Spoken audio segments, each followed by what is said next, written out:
농기계 배분이 어떻게 했냐니까 된다. 이렇게 하면 됩니다. 하면서 그걸 만들어 주셨습니다.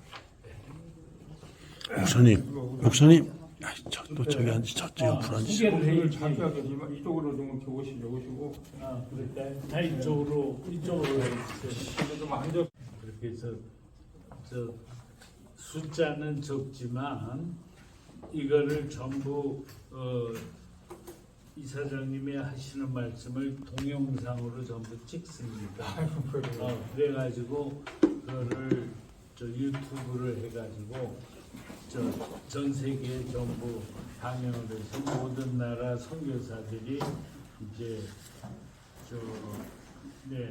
아직 그래가지고 각국에서 고장들 많이 하시는데 우리 서경석 목사님께서도 자세하게 이렇게 좋은 계획을 많이 세우셔서 제가 거기에 감동을 해서 그 어려운 농기계를 도와드리겠다고 제가 나섰습니다. 저는 사실 농기계 공무원도 해보고 농과대학을 나와서 농기계 전공을 한국에서 제일 처음으로 했어요. 그리고 공무원도 하고 또 농기계 생산 판매하는 기업에서 한 40년간 일을 했습니다. 하고 제가 은퇴를 한 지가 3년이 넘었는데 또 우리 서경석 목사님한테 불려와서 다시 또 농기계 얘기를 하게 됐습니다. 아무튼 농기계에 대한 얘기는 좀 다음에 미루기로 하고 실질적으로 우리 각국에서 어떤 농기계를 선택을 해서 어떻게 농사를 지을 수 있을까 하는 거를 바로 효율적으로 할 수 있도록 본론으로 들어가도록 하겠습니다.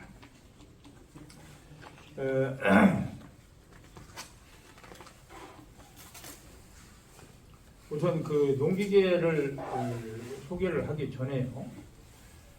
기본적으로 이 농기계는 그 인간의 그 근육을, 인간의 힘을 기계로 하는 거죠.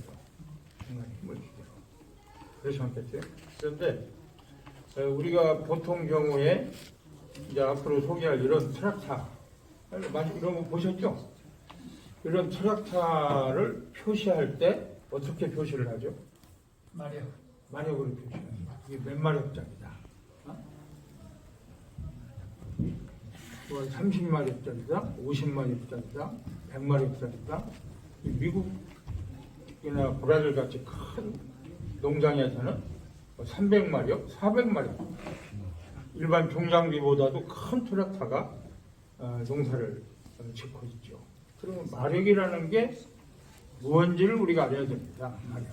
그럼 1마력이라는 거는 그게 말 한 마리가 끄는 힘을 1마력이라고 이렇게 표시하는데 사실 말도 크고 작은 놈이 많아갖고 힘이 좋은 말도 있고 그래서 이게 표준이 없어요. 대략 1마력이다 하는 거를 오래전부터 표시를 했는데 이 공학적으로는 1마력이라는 걸 잘 아셔야 됩니다. 75kg. 그럼 보통 경우에 서 목사님이 몇 킬로세요? 체중이? 그 정도 보험사 그보다 조금 낫죠? 서 목사님보다 약간 제가 75kg. 75kg죠. 그 75kg를 1m 거리, 1m 높이로 1초에 번쩍 들어 올리는 힘이 1마력이에요. 75kg를 이 책상 높이 정도 되겠죠? 이걸 번쩍 들어 올리는 힘. 그것도 천천히 하면 1마력이 아니고 1초. 딱 1초간에 돌리는 말이에요. 응? 그러면 이제 대략 이제 감이 가시죠. 그런데 이제 이런 트랙타가 30마력짜리다. 그러면 30마리의 말이 동시에 끌고 가는 힘을 내는 거다. 이렇게 생각을 하시면 됩니다. 30마력.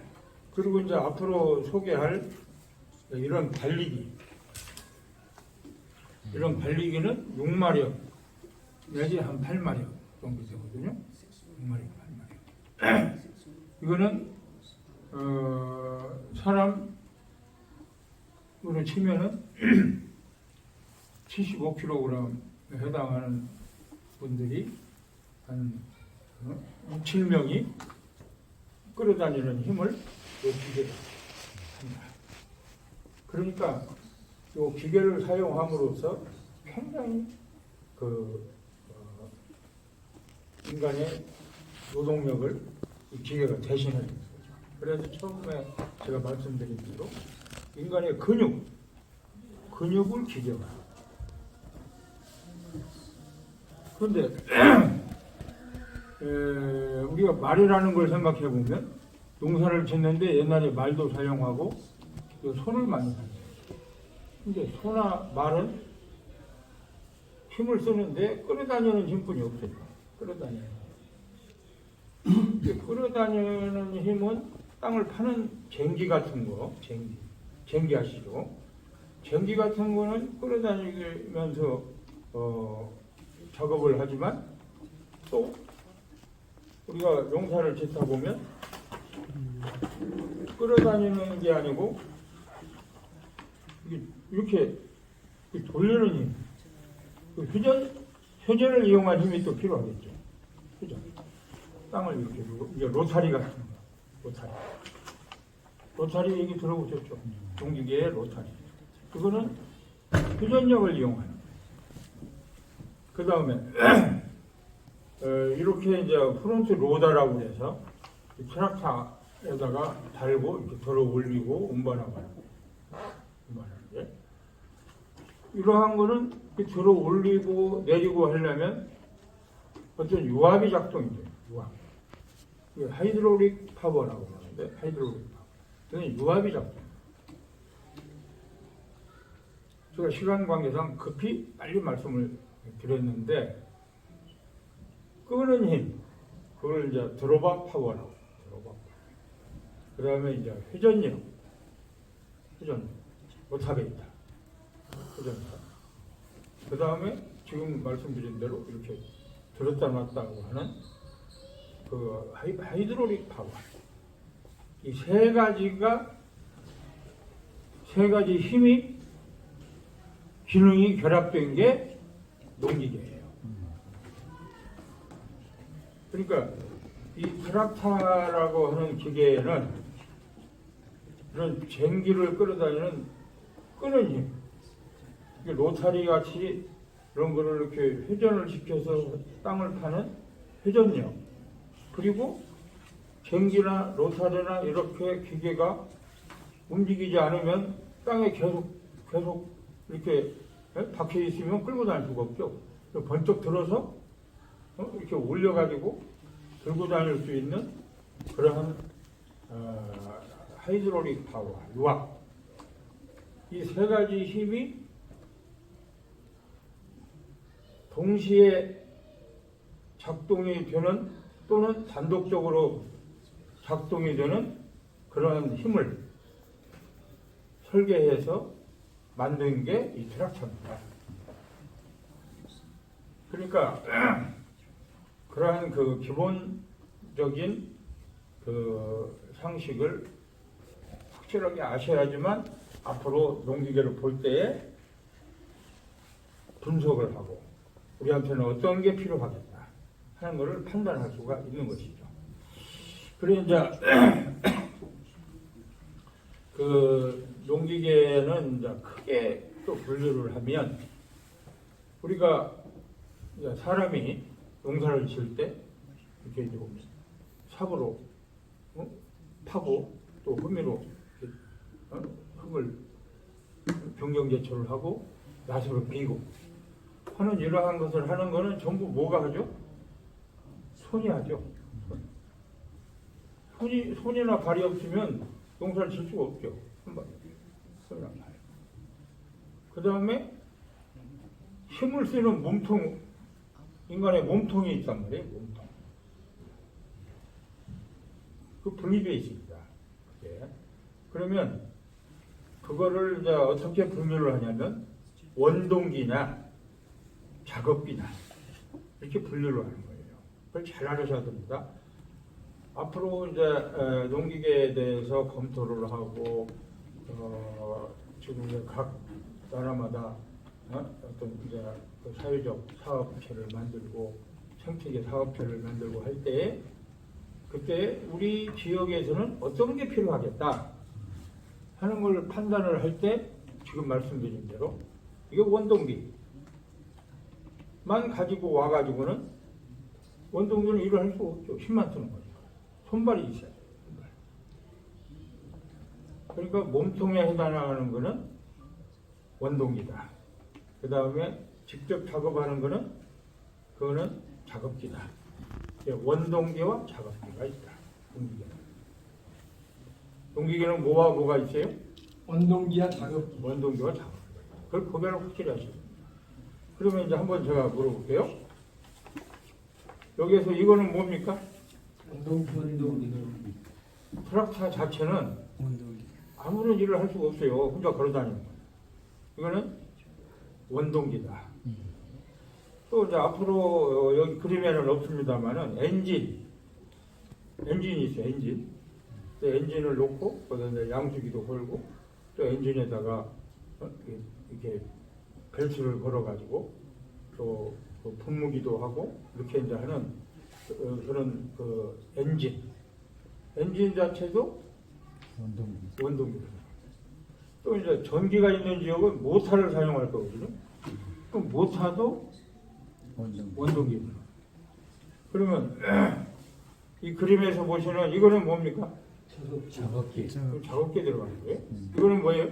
작업기. 작업기 들어가는 거예요. 전기 모터이. 이건 뭡니까? 작업기. 그러니까 트레일러. 작업기. 트레일러 작업기 들어가는 거예요.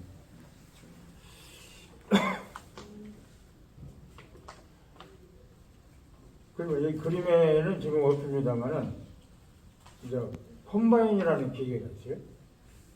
벼를 피는 수확기. 콤바인은 뭐죠? 작업기. 그건 작업기죠. 콤바인 안에 엔진도 달려 있고 다 달려 있지만 콤바인 자체가 벼를 직접 피죠. 피는 거 작업기예요. 이항기는 뭡니까? 작업기. 그건 작업기예요. 거기에 이항기 안에는 엔진도 달려 있고 다 달려 있지만 그건 작업기에 들어가요. 그러니까 앞으로 뭘 농기계에 대한 판단을 하실 때 이게 작업기인지 원동기인지 그러니까 원동기만 신청하는 경우는 그건 농사를 지을 의사가 없는 사람입니다. 그냥 트럭터 타고 운전하고 다니면서 자가용으로 쓰려고? 폼 잡으러. 그러면은 우리가 앞으로 이제 각 국마다 다 이제 성격이 다를 겁니다. 뭘 농사를 해야 될지. 또 물에 빠지는 데서 짓는 웨트 컨디션인지 또는 드라이 컨디션 완전히 그냥 물이 없는 상태에서 농사를 지어야 되는 거지. 그러니까 이러한 거를 판단하실 때는 그때는 원동기보다 뭘 먼저 생각해야 돼요? 작업기를 먼저 생각해요. 그렇잖아요? 이거부터 생각하는 거 아니에요. 작업기부터 생각을 해야 돼요. 그러면 그 작업기 크기가 아주 커야 되겠다. 그래야 되겠다. 그러면 작업기의 크기에 따라서 뭐가 결정이 된다? 원동기가. 원동기가 결정. 이걸 결정해놓고 이걸 하는 게 아니에요. 작업비가 결정. 그러니까 그러한 순서로 우리가 농기계를 생각을 하고 선정을 해야 됩니다.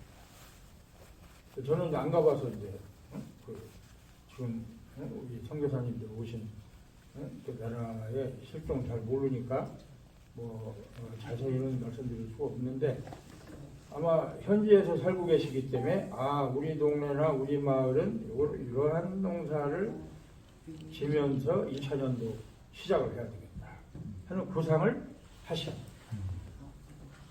그렇지 않고 무조건 이거 이게 가져가 가지고는 사용하기가 힘든 경우도 발생할 수가 있다.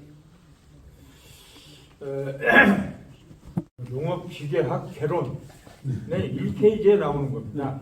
1페이지. 그러니까 이 농업기계를 구상할 때는 제가 말씀드린 거 다시 말씀드리면 작업기냐 원동기냐 부터 우선 우리가 판단을 해야 된다. 그리고 그것은 끄는 힘을 이용하는 거냐 회전력을 이용하는 거냐 또 들었다 놨다 하는 요압을 활용하는 거냐 또 더 분석을 해서 생각을 하셔야 돼요. 그러니까 이 농기계는 제가 1966년도에 서울대학에 농기계과가 처음 생겼어요. 그래 이제 저는 그 고향이 충청남도 논산인데 논산 시골이에요. 시골인데 저는 학교 다닐 때 공부를 한 기억이 별로 없어요. 지금 맨날 문해기 할 때는 문해기 방학, 또 벼베기 할 때는 벼베기 방학, 그리고 또 김장 담을 때는 또 김장 방학, 또 여름 방학, 겨울 방학. 또 비가 너무 많이 오면 내깔이 있어갖고 거기가 겨울이 넘쳐서 겨울이 물이 올라가면 위험하니까 또 내깔까지 갔다가 다시 집으로 돌아가. 학교를 못 가. 그리고 6.25 직후 과정에서 교실이 다 불타고 없고 공부를 한 기억이 별로 안 들었어요. 그런 시골이거든요. 근데 서울대학의 농기계과가 처음 일기로 생겼다고 그래서 저도 농기계가 뭔지도 모르고 본대라고 해서 입학을 하고 시골 노인분들한테 이제 인사를 했어요. 대학에 공부하러 갑니다. 그러니까 뭘 배우러 가느냐 그러길래 농기계과입니다. 그랬더니 농기계? 또 호미하고 낫 연구하러 가느냐. 그때는 아는 게 호미 낫뿐이고. 그래서 이거 참 대학에 안 가봤으니까 그런 때입니다. 우리나라가 보면. 그러니까 그때에 전부 이 사람이 사고도 받고 또 이렇게 물을 세고 또 이렇게 이 쇠쇠랑이라는 걸로 이렇게 레벨링을 하고 또 물을 길러서 모래기를 이렇게 일일이 사람이 하고 또 얼마나 힘들었겠어요. 그래서 이제 참고가 될 것 같은 얘기인데 또 호미하고 나 연구하러 갔다가 제가 이제 이항기 개발을 하게 됐어요. 모심는 기계. 근데 모심는 기계는 전 세계에서 일본이 제일 처음으로 만들었어요.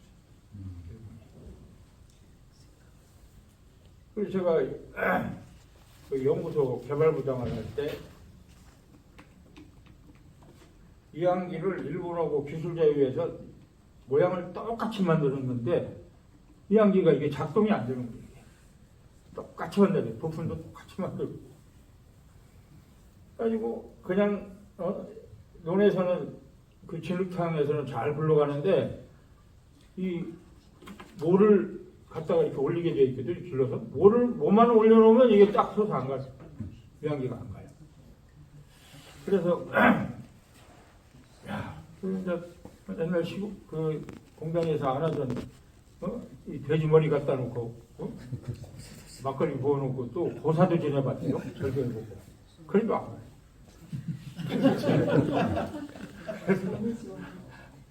그래서 일본에 연수 신청을 했죠. 연수원이 있고 이제 연구소가 있어요. 연구소가. 그 연수원에 가서 그 연구소에 좀 이렇게 어떻게 하는지 그 컨닝관이에요. 하도 답답해서. 그리고 연수원에는 그냥 이렇게 교육시키는 거예요. 농기계에 대해서.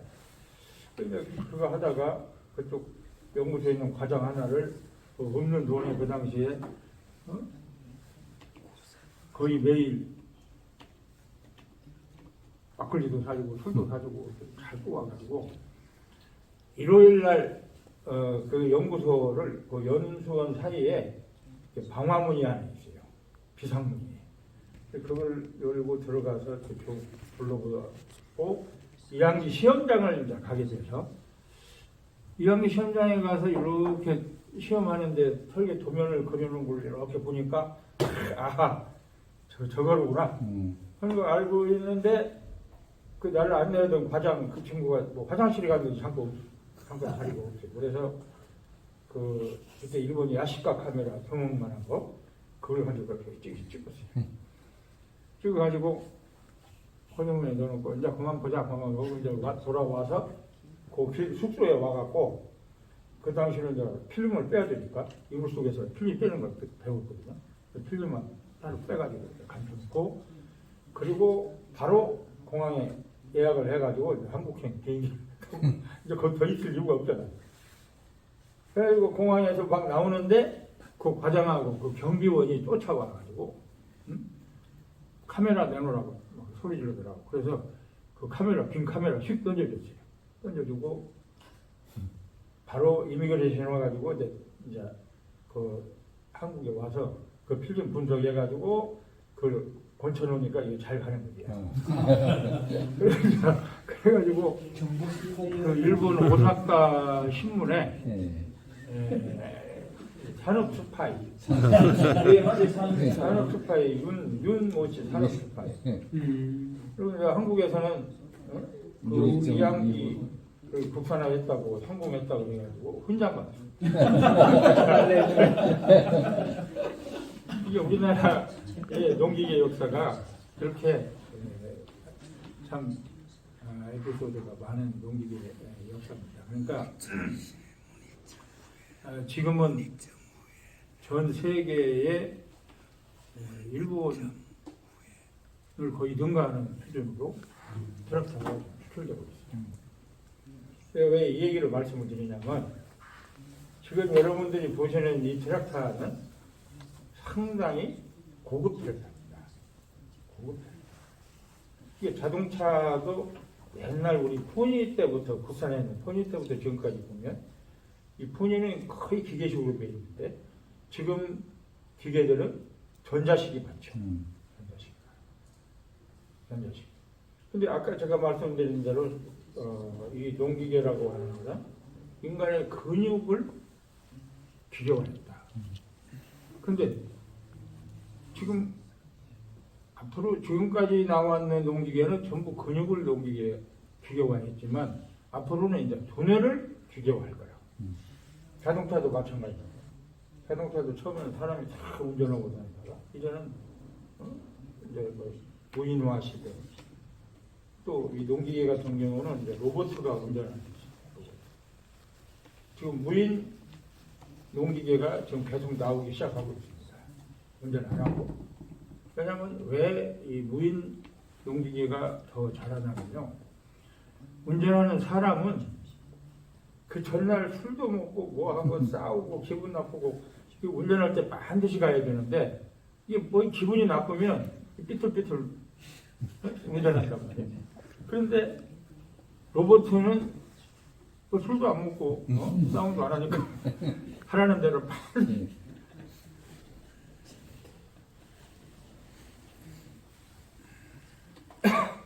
그래 이제 우리는 그러한 첨단 농기계가 아닌 이제 일반적인 이제 우리가 농기계를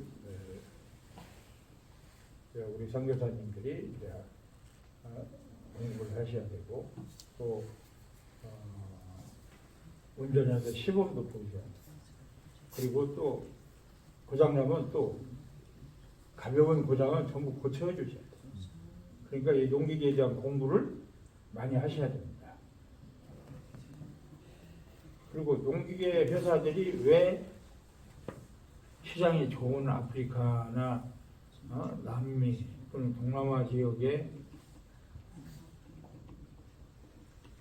판매를 잘 안 하냐면 거기에 이 트랙터나 이런 농기계를 판매하면 기계는 반드시 고장나게 되어 있어요. 또 달아요. 부품이 달아. 그러면 그걸 가로 끼워줘야 되고 소위 수리를 해주고 사후봉사, 애프터 서비스를 꼭 해줘야 됩니다. 기계가. 그런데 소량도 많이 안 팔았는데 그런 아프리카나 이렇게 후진국에다가 농기계를 팔면 골치가 맨날 고장났다고 연락 오면 거기 쫓아다니다 보면 출장비 또 거기 들어가는 관리비가 그 기계 판 값보다 훨씬 더 많이 나오고 그러니까는 결국은 손해를 보여요. 장사하는 사람들은요 손해보면 절대로 안 해요. 근데 미국 같은 데는 집집마다 자기 전기공장이 다 있어요. 큰 농기계를 많이 사용하기 때문에. 그래가지고 자기들이 다 그 공부 가지고 수리를 하고 그리고 또 그 마을마다 그 정비소가 또 있어서 조금 그 고장이 많이 난 거는 그 정비소에서 고쳐요. 그러니까 미국에다가는 농기계를 팔면 사후 관리비가 아주 적게 들어가고 그리고 또 농기계 거래도 아주 신용 있게 하고 그러니까는 그런 수요가 많은 선진국으로 농기계 장사하는데 전부 눈을 돌리게 돼 있는 겁니다. 그렇기 때문에 앞으로 우리 여기 오신 선교사님들께서 그런 소위 마을마다 마을 사업체를 만드실 때에는 첫째 그 기종을 잘 고르셔야 되고 기종을 그리고 그 기종을 어느 수준까지는 뭐 운전은 말할 것도 없고 부품을 이렇게 교환할 수 있는 그러한 실력을 공부를 좀 하셔야 됩니다. 그게 가장 중요합니다. 그래서 오늘 제가 말씀드리고자 하는 것은 여기에 우선 이 트랙터는 30마력부터 100마력까지가 있어요. 100마력까지가 있는데 제가 생각한 데는 어떤 그 물에 빠진다든지 벼농사 또는 소규모는 35마력 내지 40마력 정도의 트랙터면은 충분하다 하는 말씀을 드립니다. 그러니까 기본을 우리 서목사님도 35마력, 40마력으로 구상을 하십니다. 그리고 30마력, 40마력급은 운전하기가 매우 쉽고 운전하기가 그리고 국내에서 나오는 30마력, 40마력급은 아주 경제형이라고 하는 것은 전자장치가 많이 안 들어간 이 기계식 구조로 되어 있는 트랙터가 국내에서 생산이 됩니다. 그리고 가격이 상당히 저렴하죠. 그리고 이 트랙터에서 아까 작업기는 제가 이렇게 소개를 했습니다. 이게 기본 작업기거든요. 제가 이제 은퇴를 해서 그 영상을 만들 줄 몰라서 이제 달력 뒤에다가 이렇게 오려붙였어요. 다 보이시죠? 예. 또 와서 이쪽으로 해주세요.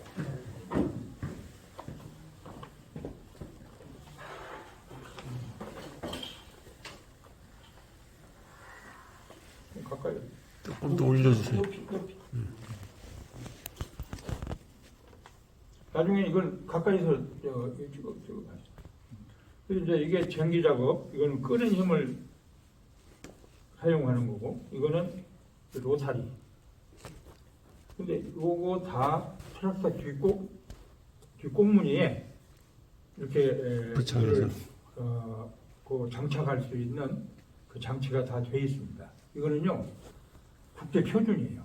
한국뿐이 아니라 국제적인 표준이에요. 그러니까 어느 나라 작업기도 갖다 붙이면 맞게 돼 있어요.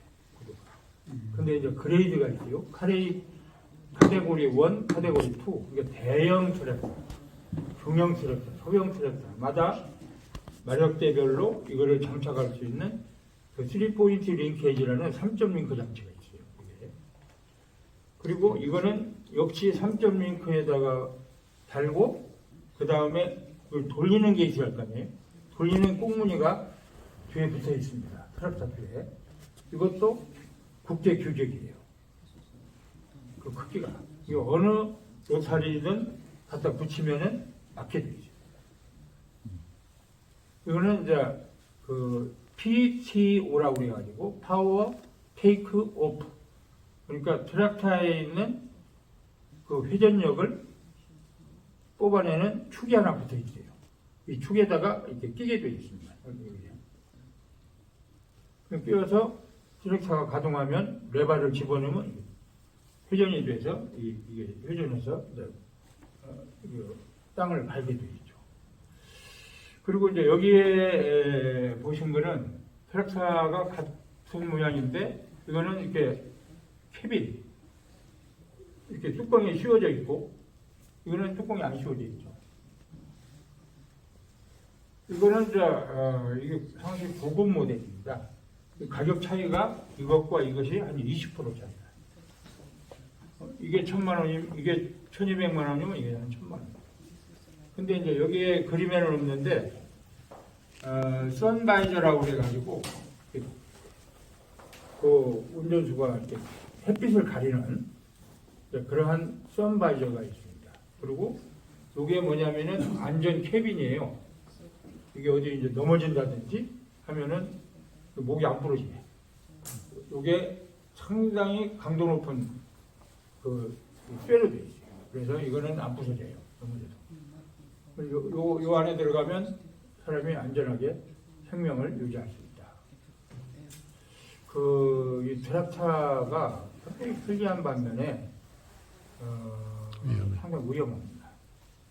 운전을 잘못하면 위험합니다. 그러니까 이 단위되어 있는 어떤 농기에서는 부르면 뭐 자동차하고 마찬가지죠. 상당히 위험하게 되어 있어요. 그래서 이러한 안전 프레임을 꼭 붙이게 되어 있고요. 그 다음에 여기에 있는 거는 뭐냐면 이렇게 큰 삽이 앞에 붙어갖고 이렇게 탭이나 농작물을 이렇게 퍼서 옮기는 그런 거. 이 용도가 상당히 많습니다. 무거운 거 이걸로 다 들어 올려요. 무거운 거. 이걸로. 그 다음에 이제 이거 원판 쟁기. 쟁기인데 이런 쟁기는 빼쪽하지만 이거는 이렇게 돌아가면서 이 쟁기질을 해요. 그러니까 요것과 요것의 중간 역할을 하는 쟁기.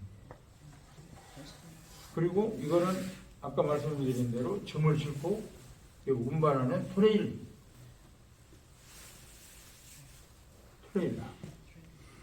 그래 이제 이 그림에는 제가 표시를 안 했는데 이거를 해주면은 여기에다가 뭐 역마차를 만들더라고요.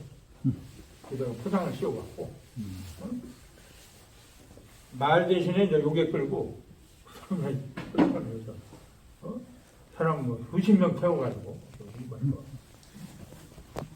그런 역할을 할 수 있는 게 이제 이겁니다. 그것도 아주 마을 사람들 싣고 다니는 좋은 역할을 하는데 30마력 트랙터가 있으면요 30명이 타도 끄떡도 없이 잘 끌고 다녀요.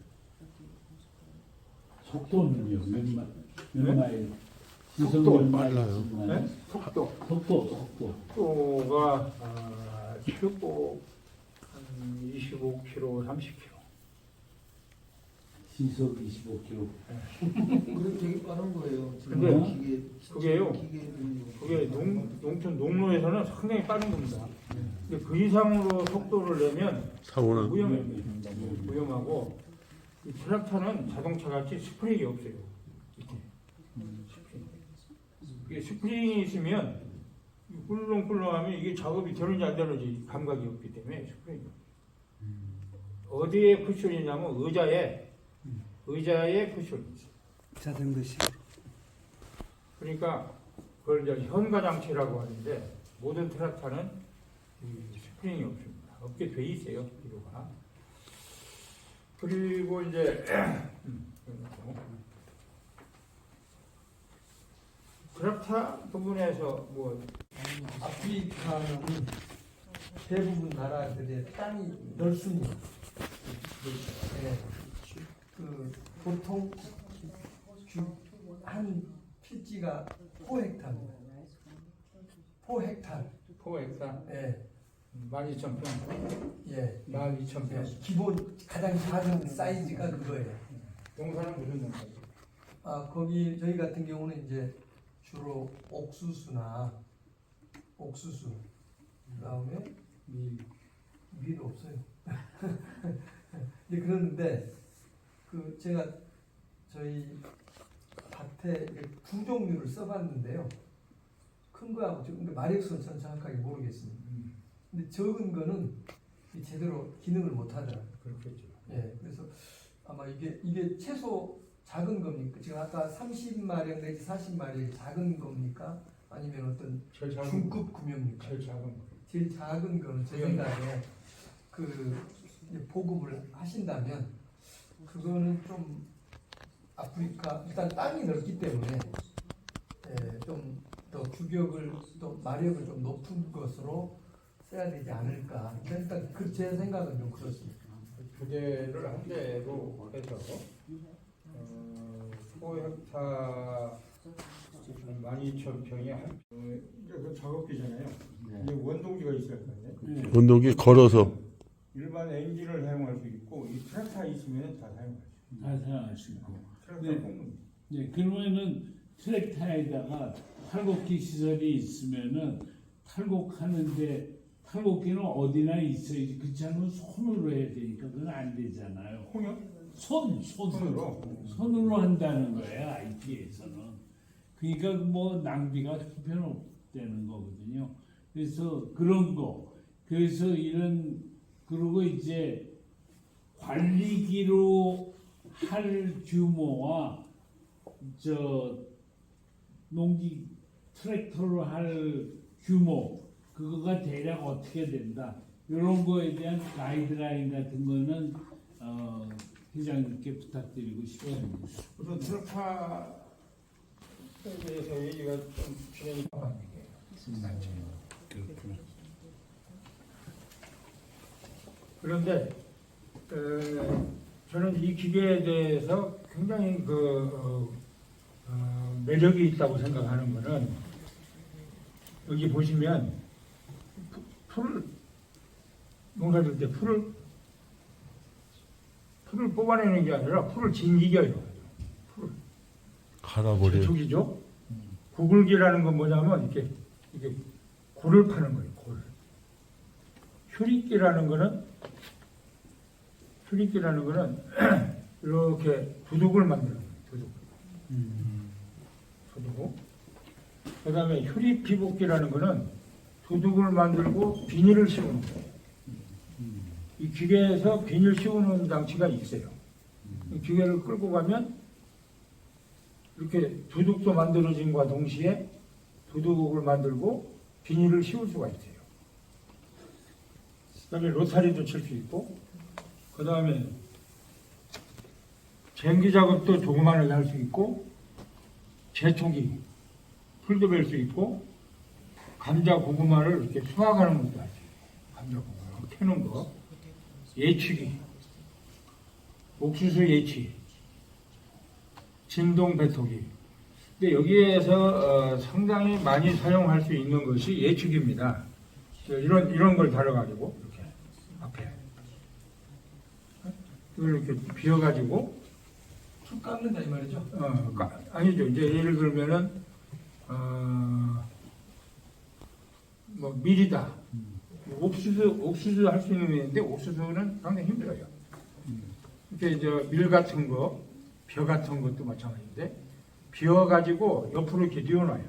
그러니까 우리가 낫으로 비워가지고 이렇게 뉘어놓는 거를 이 기계가 낫으로 비는 거 한 20명이 비는 거를 이 기계 혼자 해요.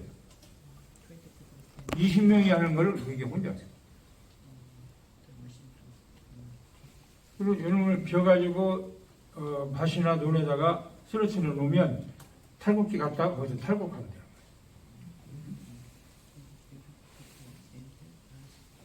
이러한 작업들을 할 수가 있고, 이거는 뭐냐면 그보다 더 적은 거 있어요. 이거는 요 몸체에 작업기가 같이 붙어 있어요. 그러니까 이 전체가 작업기죠. 요 관리기는 요 놈이 원동기고 이게 작업기인데, 그래서 이 작업기를 여러 가지로 이렇게 바꿔 낄 수가 있는데, 이거는 이거 몸체가 하나예요. 이거는 작업기고 이거는 원동기. 이제 요거가 응용을 하면 상당히 다목적으로 사용할 수가 있습니다. 또 아주 이런 조그마한 트레일러는 이 뒤에 트레일러를 달아서 진도 운반을 합니다.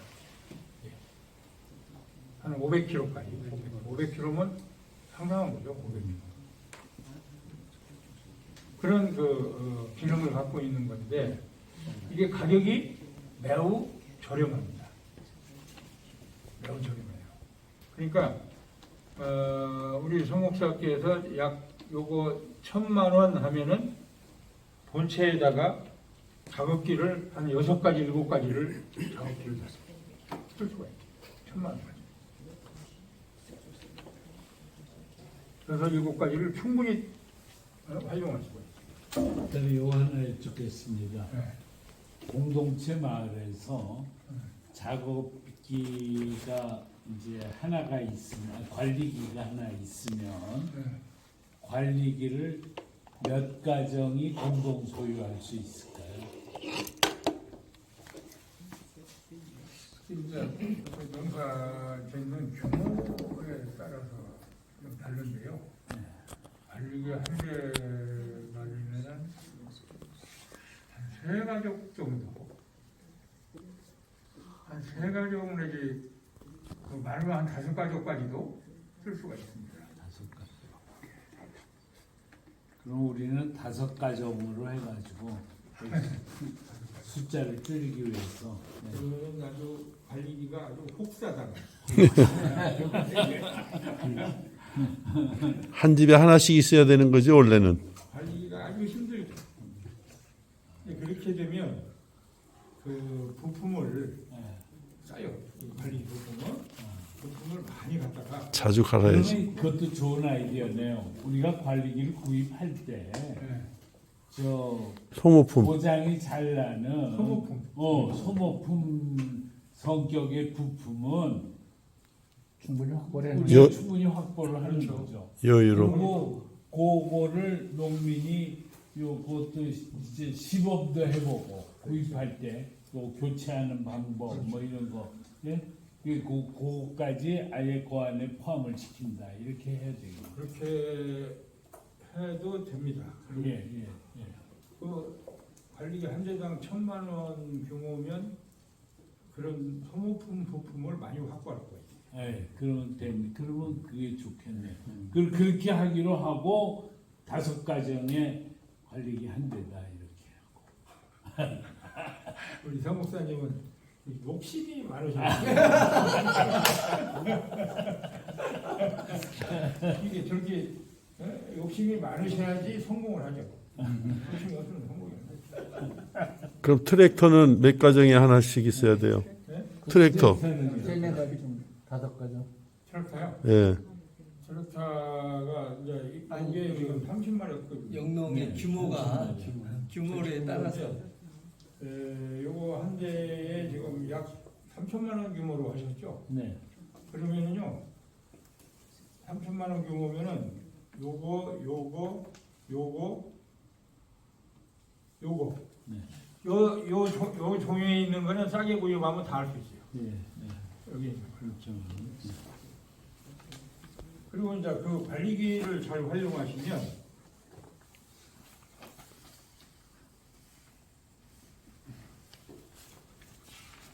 손으로 하잖아요. 파종 작업을 아주 정밀하게 해주는 작업기가 있어요. 이걸로 관리기에도 달 수 있고 트랙터에도 달수 있어요. 파종 작업. 그 다음에 이제 여기 있는 대로 이렇게 감자나 고구마를 캐는 거. 이거 트랙터에다가 달면 아주 한 10사람이 캐는 거 이상으로 쫙 캐집니다. 그림을 좀 이렇게 높여 보일 수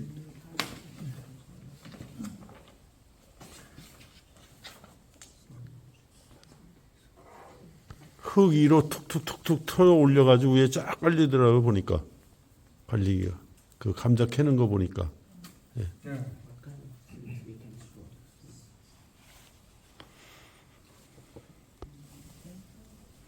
이거 탈곡은 안 되는 건가요? 탈곡할 수 있는 건가요? 어느 게? 그 수학기 중에 네. 작업이 수전이 안 되냐고요? 달리기로는 안 되고 트랙터로는 탈곡기를 달아서 할 수 있죠. 원동기에다 다는 제가 거예요. 이렇게 듣고 싶은데요. 이렇게 탈곡기 말씀하시는 거예요? 예. 탈곡기는 이제 종류가 여러 가지인데 콩탈곡기 있고 벼 탈곡기 있고 옥수수 탈곡기 있는데 그거는 이제 탈곡기 종류에 따라서는 탈곡통 예. 통에 암이라고 그래서 이런 그 망이 있어요. 예. 그게 이제 그 곡물의 알고 크기가 다르기 때문에 그걸 갈아 끼면 됩니다. 그런데 탈곡기 자체는 아까 말씀드린 대로 작업기잖아요. 이게 원동기가 있어야 하거든요. 그럼 원동기를 연결하는 동력원이 트랙터도 될 수가 있고 이런 관리기도 될 수가 있어요. 근데 관리기는 이제 힘이 좀 약합니다. 그리고 조그마한 건 할 수 있어요. 그리고 모타, 전기 모타도 할 수가 있고 원동기는 그 지역에 따라서 전기가 잘 들어오는 데는 모타로 해도 아주 잘 됩니다. 사용하고 그리고 이제 트랙터로 하면 어떤 장점이 있냐면 모타는 이제 전기선을 끌고 다닐 수 없지만 트랙터는 논에 또는 밭에 가서 아무데나 놓고 이 탈곡기를 붙여가지고 원동기를 붙여서 탈곡을 할 수가 있죠. 또 탈곡을 해가지고 트랙터 뒤에다가 트레일러를 붙여서 또 집으로 운반하고 이렇게 하게 되어 있죠. 이상 제가 말씀드린 거가 이제 제가 오늘 말씀드리고자 하는 주 내용들입니다. 그러니까 아니, 박수 치면 끝나는 거가 되는데 그게 끝날 시간이 아니에요. 질문이 많아요. 그래 이제 농기계에 대한 거에 제가 한 10% 정도 얘기한 것 같아요.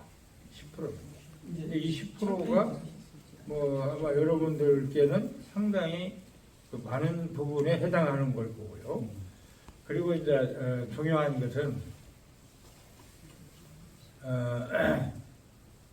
농사를 짓는데 기계화, 기계로 할 수 있는 거가 어디까지나 이게 중요한 거거든요.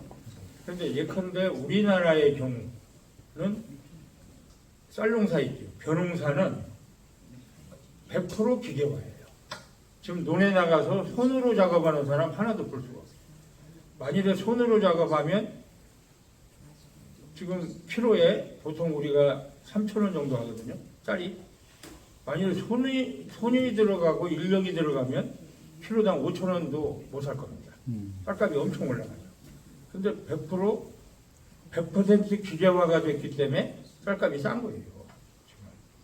만일에 사람이 들어가면 지금 고구마, 감자, 배추, 무 값이 엄청 비싸잖아요.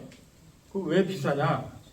기계화가 안 돼서 그래요. 그러니까 기계화율이라고 그러는데 기계화율 쌀만 100%고 지금 단작물, 고구마는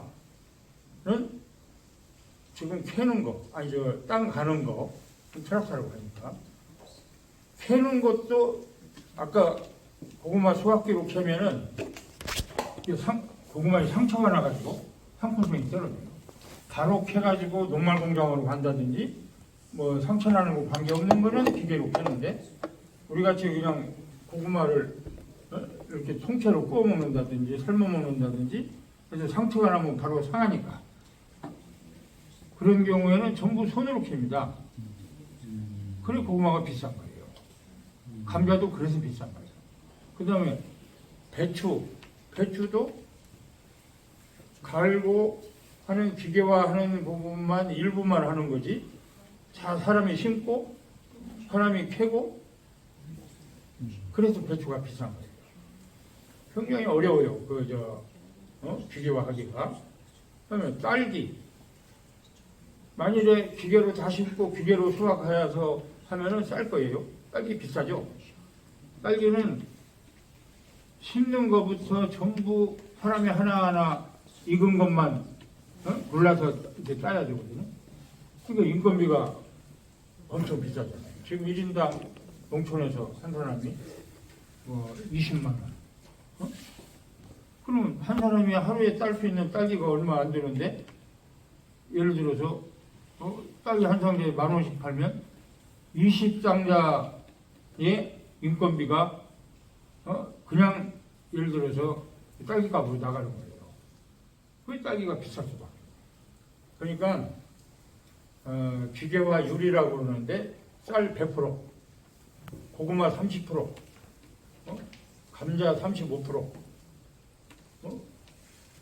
배추 25%다 이렇게 정해지는 겁니다. 나머지는 인력으로 하게 돼요. 그러면은 이제 기계화를 어느 순서로 하냐 하면은 인간이 가장 힘든 부분부터 기계화를 하게 됩니다. 힘든 부분. 그걸 잘 생각하세요. 그러니까 지금 이렇게 앞으로 생태계 무슨 그 농장을 만든다, 조합을 만든다 하더라도 이 기계 한 대 사가지고 전부 사람은 열중시하고 구경만 하고 기계가 다 농사 짓는다? 그거는 절대로 생각하시면 안 됩니다. 이게 가장 힘든 부분을 기계가 해요. 그리고 나머지는 역시 사람이에요. 그런데 지금 우리나라와 같은 방법으로 논농사를 짓다, 벼농사, 쌀농사를 짓다, 이거는 100% 기계화로 할 수 있어요. 하나. 그러면은 수량도 많이 나고 원가도 굉장히 기계화하면. 근데 이제 기계화 투자비가 들어가서 그렇지. 이 현지 쌀값 또는 생산량을 값을 떨어뜨리고 양은 많이 생산할 수 있다. 근데 이러한 것을 판단을 하셔야 돼요. 작업기를 선정할 때에도 그 현지에 맞는 작업기를 선정해요. 아까 옥수수 농사를 말씀하신 거냐? 땅을 한번 가로 엎어야 되잖아요. 그 다음에 비료 주고. 그러고 나서 옥수수는 비료만 잘 주면 잘 크거든요. 그죠? 그리고 이제 필요하면은 이제 약을 방제를 좀 해야 되는데 옥수수는 잘 커요. 그럼 나중에 옥수수가 아주 억세니까 수확하는 거, 옥수수 따는 거, 그 다음에 옥수수 딴 다음에 옥수수 그 대를 수확하는 거. 사람이 일일이 빌려면 아주 힘들다고.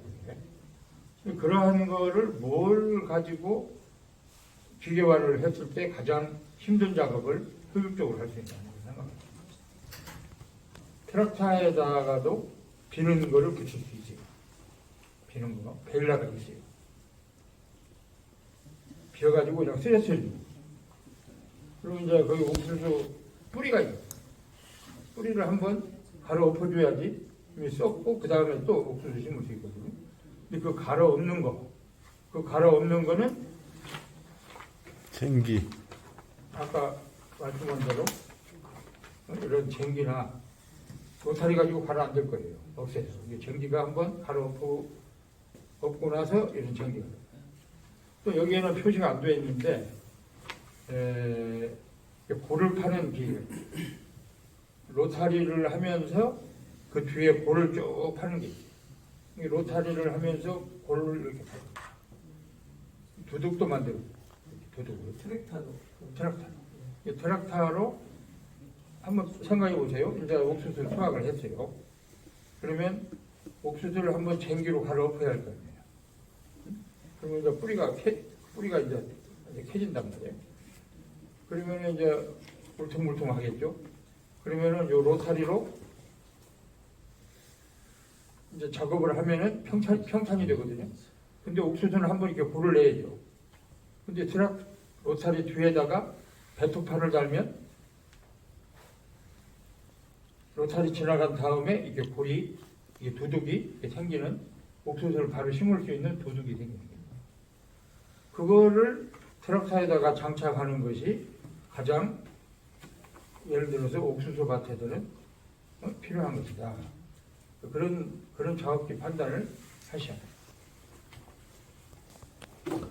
아까 질문이 획일적으로 얘기할 수는 없고 대략 우리나라의 논농사로 기준하면 30마력 트랙터 가지고 트랙터 한 대가 담당할 수 있는 게 한 5헥타 지금 15,000평 15,000평 1년에 한 번 농사 지을 때입니다. 15,000평 정도를 하면은 30마력 트랙터 가지고는 풀로 활용을 하는 거예요. 5헥타. 그러면 보통 공동체 마을 하나가 한 30가정은 봐야 되지 않을까요? 대략 공동체 마을. 예? 30가정이라고 치면은 트랙터가 몇 대가 필요한가? 거의 그러면은 한 6, 7대는 필요하겠네요. 그렇게 됩니까? 한 마을에 30가구라고 보면. 근데 30가구가 다 농사짓는, 한쪽은 뭐 양계도 할 거고, 30가구가. 그러니까 이제 30가구가 양계도 하고 농사도 짓고 둘 다 하는 거죠. 그렇겠죠. 네. 그러니까 트랙터를 이 집에서 쓸 때는 이 집은 안 쓰게 되니까 그 남는 시간에 양계도 하고 이제 둘 다 하겠죠. 한 가구가 농사짓는 면적이 얼마인지, 그게 그러면 대략 한 가구를 한 3, 4천 평을 짓는다, 한 3, 4천 평 짓는다고 보면 적합할까요? 그럼 만약에 자기네가 땅이 그만큼이 없으면 아프리카에서는 땅값이 워낙 임대가 싸니까 놀고 있는 땅이 많으니까 그렇죠. 놀고 있는 땅을 임대를 해가지고 적어도 최소한 3, 4천 평은 짓도록 해야죠. 3, 4천 평만 한 가구가 지면은 농가 수익이 생길 수가 있죠. 그리고 이제 지금 상 목사님 말씀대로 한 맥시멈 5헥타의 트랙터 한 대, 그것도 활용을 잘 할 때에 됩니다.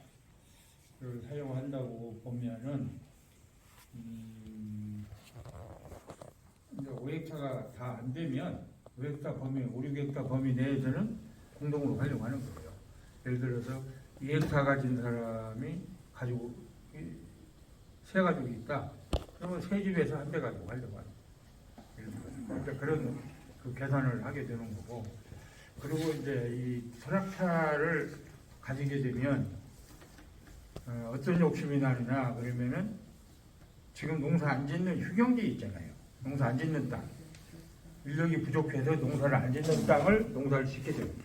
그렇게 되겠죠. 짓는데 그 농사를 안 짓는 땅은 좀 처음 농사 짓기에는 좀 울퉁불퉁하고 그럴 거예요.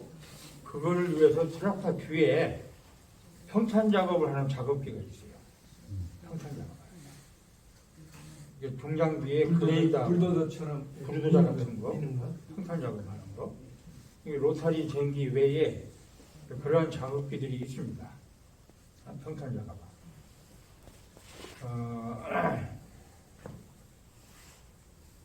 이거를 가지고 농사를 짓다 보면 지역에 따라서는 이 트랙터 가지고 충분히 농사를 짓고 여력이 생기는 경우에는 이 트랙터 가지고 농토를 넓힐 수가 있어요. 주변에 땅, 노는 땅. 그리고 개간할 수 있다 이거죠. 개간. 일종의 개가지죠. 그리고 이제 스리랑카 같은 경우에는 상당히 이렇게 계단이 좀 있는 계단. 이렇게 좀 높낮이가 있는 농지가 있거든요. 근데 그 약간 좀 높은 땅은 힘들어서 운반하기도 힘들고 올라가기가 힘드니까 농사 안 짓고 도는. 그런 데에는 이 트랙터가 있고 기계가 있으면 다 농사 칩니다. 트랙터는요, 뭐 올라다니고 내려다니는 데는 아주 선수예요. 또 트랙터는 길이 없는 데에 아까 길이 없는 데에서 사용하는 기계가 트랙터입니다. 자동차는 길이 있어야 되지만 트랙터는 길이 없는 데 가는 게 본연의 임무예요. 트랙터 임무는 길이 없는 데. 제가 책 쓴 거를 차 뒤에 책 있나? 차 뒤에 내가 쓴 책으로 책이 있었는데 몇 분 있지? 몇 분 안 돼요. 가져올까요? 그걸 좀 가져온다는 거죠. 그 회장님, 있는 대로 그 이제 사목사님이 질문하신 거하고 또 관계가 되는데 보초하나 예를 들어서 한 피지는 포헥타로 딱 이렇게 규정화 돼 있거든요. 포헥타. 포헥타. 피치가 예. 그러면 일을 했구만 그럽니다. 예. 그러면은 한 가정이 한 헥타를 아니 포헥타를 기본적으로 한다고 했을 때 이 30마력이면 몇 가정 정도가 한 대를 가지고 이 저기를 할 수 있나? 아까 이야기했잖아요. 5헥타르에 한 가정이 가지고. 근데 이제 오헥타의 기준이라는 건 평지의 예, 평지 변홍사. 변형사는 경우도 없고요. 이 아프리카는 옥수수의 변형사가 없어요. 옥수수의 경우는 지금 이 공식에 적용이 안 되죠. 더 큰 트랙터, 큰 마력, 더 큰 마력이 투입이 돼요. 지금 보츠와나나 남아공이나 레소토는 대부분 옥수수나 이런 거를 많이 지어요. 밭이죠, 밭. 네, 다 밭에 밭농사. 농이 하나도 없어요. 이건 밭농사죠. 네네. 밭농사의 경우는 그 작업기나 원동기 판단을 별도로 해야지. 반농사 같은 경우는. 근데 일단 아프리카는 논농사는 없습니다. 전체가 없어요. 루안다하고 몇 물이- 군데 있기는 있죠. 물이 귀, 없어요. 논 하는데 없다고요. 예. 물이- 하는 데가 하기 다른 데는 시작. 모르는데 남아공, 보츠와나, 물이 귀하니까 레소토 네, 없어요. 네, 논농사 자체가. 그러면은 거기는 30마력을 기준으로 하면 안 돼요. 한 대를 줘도 좀 큰 걸 줘요.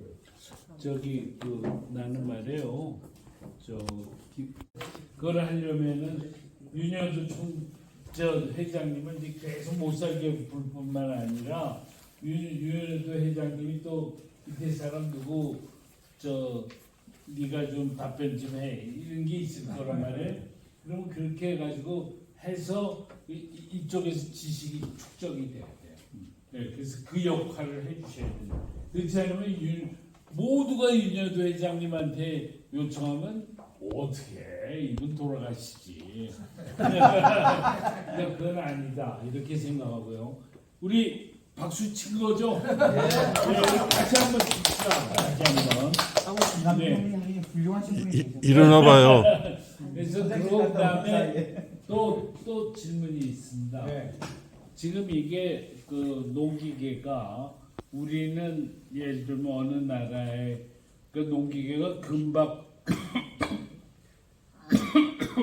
한 2, 3년 지나면 금방 그 농기계가 거기 한 30대는 들어가야 된다 이렇게 생각이 될 때 지금 얼핏 생각해 볼 때 지금 이 규모가 그러니까 생각보다 농기계가 많이 필요한 거예요. 그래서 제가 생각했던 것보다 그래서 농기계가 많이 들어가야 돼. 센터를 만들어야 돼요. 왜? 맞습니까? 그 정도는 만들어야 되죠. 그렇지 않으면은 저 스리랑카처럼 말이야 좀 농기계 사놓고서는 그냥 아무 대책 없이 그냥 안 되잖아. 그래서 제 의견은 이겁니다.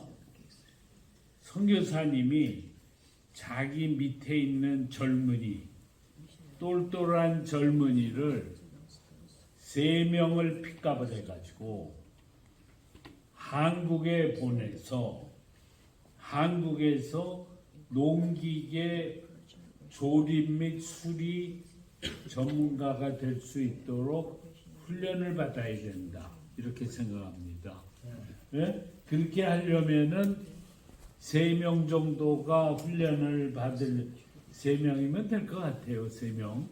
3명이 훈련을 받는다 치고 이거 언어는 어떻게 해야 되느냐? 소통이 가능하냐? 만약에 소통이 안 되면 선교사도 같이 받아야 돼. 선교사도 훈련을. 그 다음에 며칠간 받아야 되느냐? 그 다음에 농기계 저 회사 입장에서는 뭐 어느 때가 한가한 때여서 지금은 우리가 훈련을 시키겠다. 그럴 수 있는 때가 어디냐? 그 다음에 어느 회사가 훈련을 시킬 거냐? 그렇게 해가지고 결국은 농기계 회사를 농기계 수리 및 조립 및 수리 센터를 선교사가 책임지고 만들어야 되는 거야. 그러면 그거가 책임지고 만들어질 수 있도록 도와주는 역할을 이제 우리 이사장님이 하셔야 되는 거예요. 밑에 사람 시켜가지고 이걸 해야 되는 거예요. 자, 이런 상황에 대해서 지금부터 말씀 좀 부탁드립니다. 결국은 지금 아까 서두에도 말씀을 드렸지만 기계가 고장이 꼭 납니다. 기계는 반드시. 근데 이제 자동차는 여러분들이 다 타보셨지만 자동차도 꼭 고장이 나잖아요. 고장이 났을 때 어떻게 저거를 수리를 하느냐, 서비스하는 거 이게 가장 중요한 거거든요. 그게 어떻게 보면 농기계를 구입하는 것보다 더 중요할지도 몰라요. 그게 아닐까요? 그게 가장 어려운 부분입니다. 그럼 수리하려고 하면 두 가지가 있어야 돼요. 기술이 있어야 되고 부품이 있어야 돼요. 부품. 그런데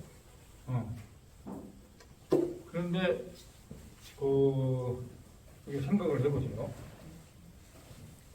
소위 얘기는 인프라가 잘 구축이 된 나라, 구축이 된 지역은 그 부품이 없어도 깎아서 그 부품을 만드는 지역이 상당히 많이 있어요. 부품이 없으면 이제 차를 세워놔야 되는데 차를 세워놓지 않고 그 부품에 따라서는 그 지역에 있는 철공소에서 부품을 깎아가지고 끼워넣을 수 있다. 그런데 그런 인프라도 없는데 그렇게 한심한 데는 할 수 없이 부품을 그 모사에서 그 트럭차나 관리기를 만든 회사에서 싣고 가야 된다고 해야죠. 그리고 이제 부품이 있어도 부품을 가로 끼울 수 있는 기술자가 있어요. 이 두 가지가 그 서비스하는 데는 기계를 수리하는 데는 필수 조건입니다. 그러니까 또 뭐가 고장이 났는지를 알아야지 그 부품을 요청을 하거든요. 어디가 고장이 났느냐 하는 걸 알기 위해서는 기본적인 기술을 습득을 해야 됩니다. 그래서 그 기술을 습득하는 데가요, 제가 뭐 여러 가지가 있는데, 공적으로는 한국농업대학이라는 데가 있습니다. 농업대학에 농기계 수리 교육반이 있어요. 농기계 수리 교육반. 그쪽하고 협력을 해서 거기에서 수리도 하고, 거기 아마 기숙사도 있는 걸로 제가 알고 있는데, 하면은 거기는 어느 특정 회사가 아니고 그 기계 전반적인 기술을 습득을 하게 됩니다. 그런 방법이 있고, 또 두 번째는 아예 그 농기계 회사, 근데 농기계 회사는 사실은 수리를 배울 수 있는 그런 체제가 잘 안 돼 있고요. 농기계 회사에 그 우리나라 판매점이 있어요. 판매점이 한 500개가 있습니다. 우리 국내에 농기계 회사 판매점, 판매점이라는 게 공식 명칭이 대리점이라고 흔히 하지만은 대리점이 아니고 농기계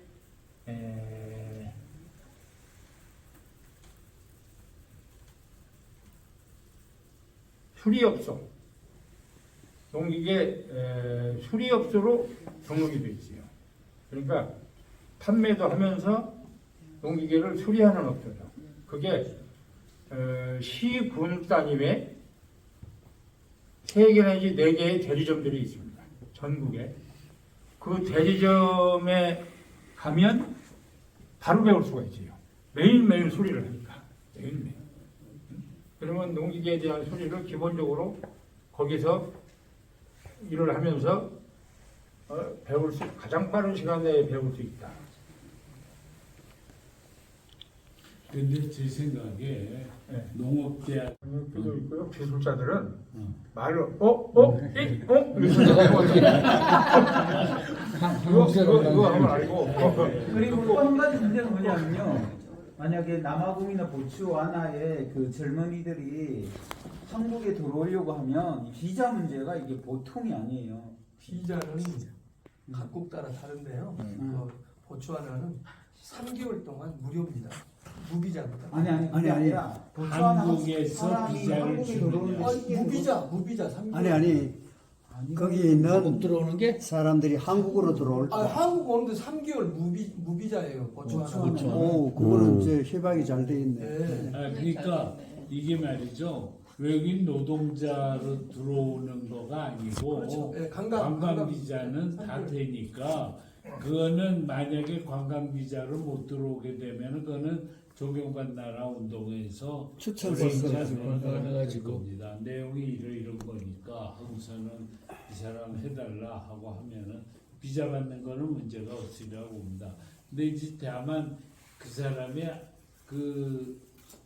그러면은 아까 해서 되면은 목사님까지 올 필요는 없을 것 같고 그러면 젊은이를 갖다가 훈련시키려면 그러면 한 몇 달은 훈련시키겠다 이렇게 가야 되는 거 아닌가요?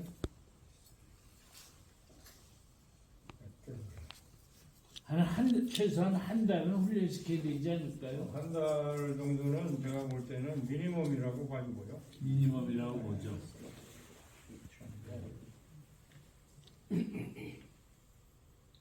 그리고 나중에 조립까지 하려면은 부품 받아서 조립까지 하는 것까지 다 그 공장에서 다 훈련을 받아야 되거든요.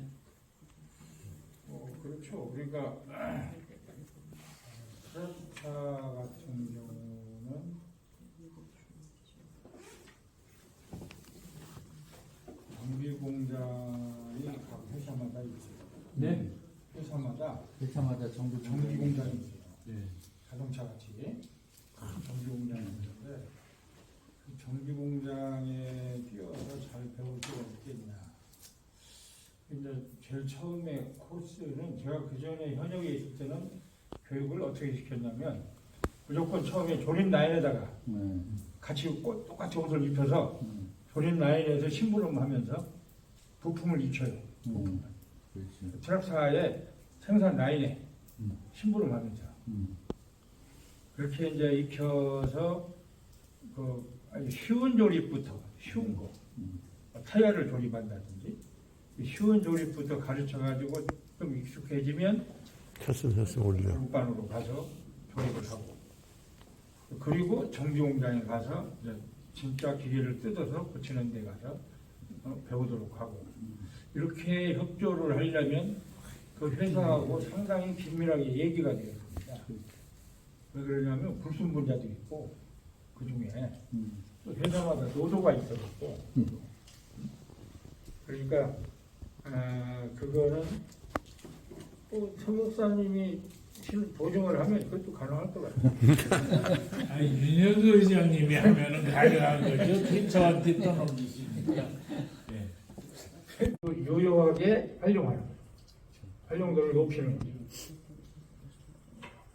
지금 아까 스리랑카 같은 경우도 지극히 단순한 고장인데도 지금 그걸 모르고 지금 세워놓는지도 모르다. 그렇죠.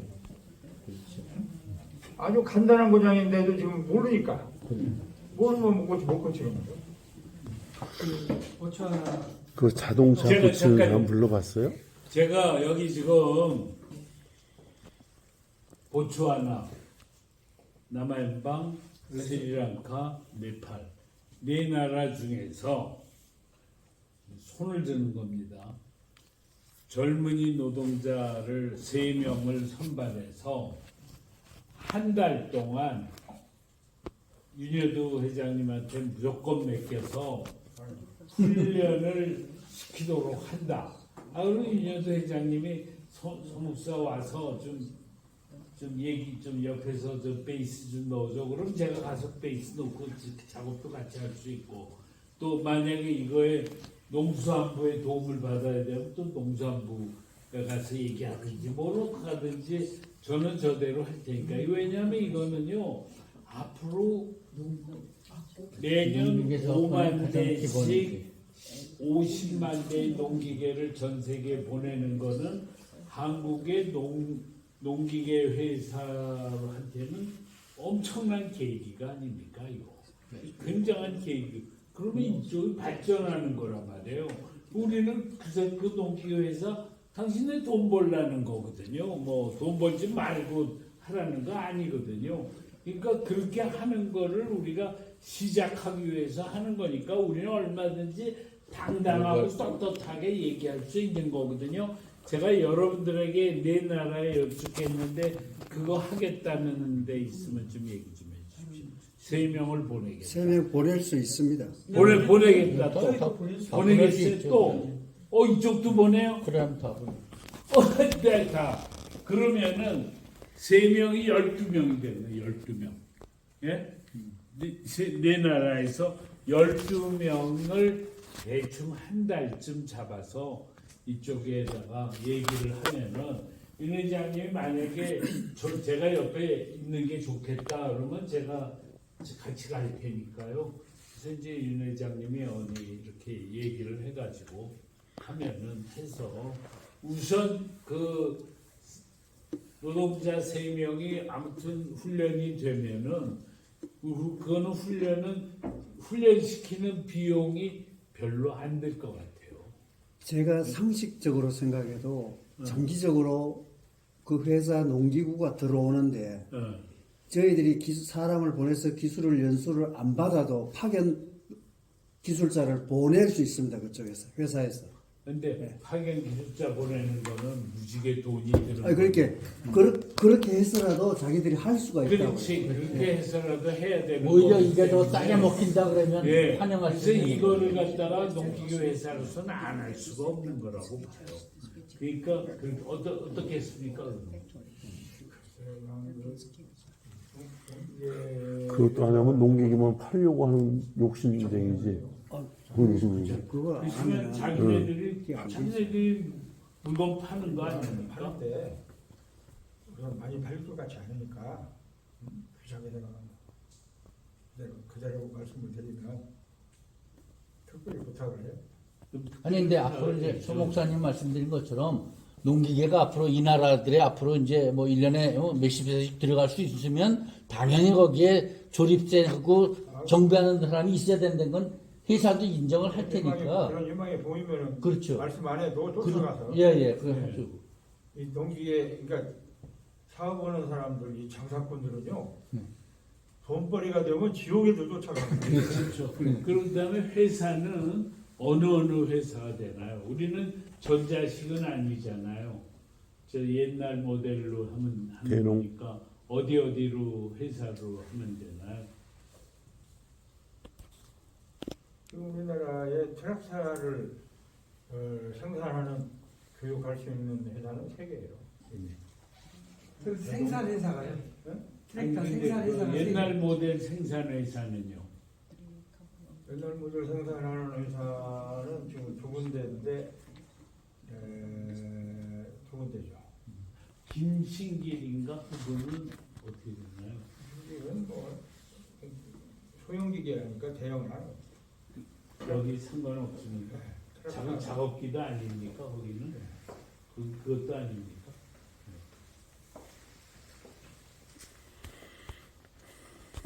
현지 필드에 나가가지고 고장이 나냐 안 나냐 사고가 날 수 있냐 없냐 하는 거를 최종적으로 인스펙션 하게 됩니다.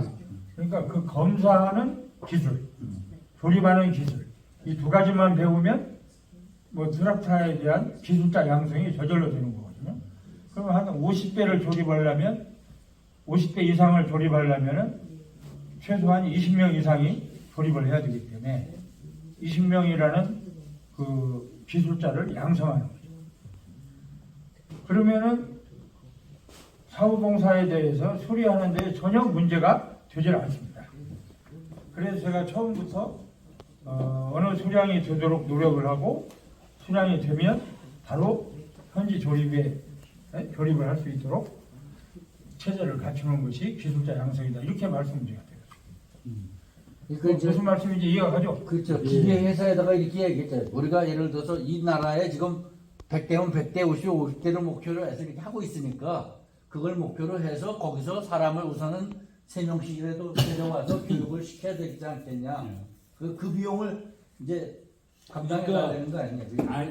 원래는 이 회장님 말씀하신 최소한 50대가 가야 갈 때쯤 가서 수리센터를 세우고 그때 가서 훈련을 시키겠다라고 생각을 했는데 오늘 정선수 교사님 말씀 들어오니까 한 대라도 그냥 그 자리에 서버리면 이 끝나버리니까 아예 지금 처음부터 훈련부터 시켜나가야 되겠다. 이거 훈련부터.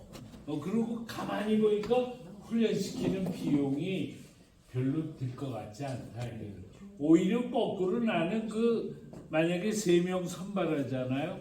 그러면 이게 지금 트랙터 기술자 교육원이라는 거에서 너 그 교육원에 학생 될래? 학생 되려면 너 돈 내놔. 그래가지고 오히려 젊은이들한테 돈 받을 생각해도 될 것 같아요. 기술자 양성이니까 나중에, 기술자 양성. 기술자 양성 하는데 너 기술자로 양성시켜 주는데 네 앞길을 아주 휘황찬란하게 만들어 주는데 너 돈 내라. 근데 돈 없어요. 그럼 꿔줄게. 너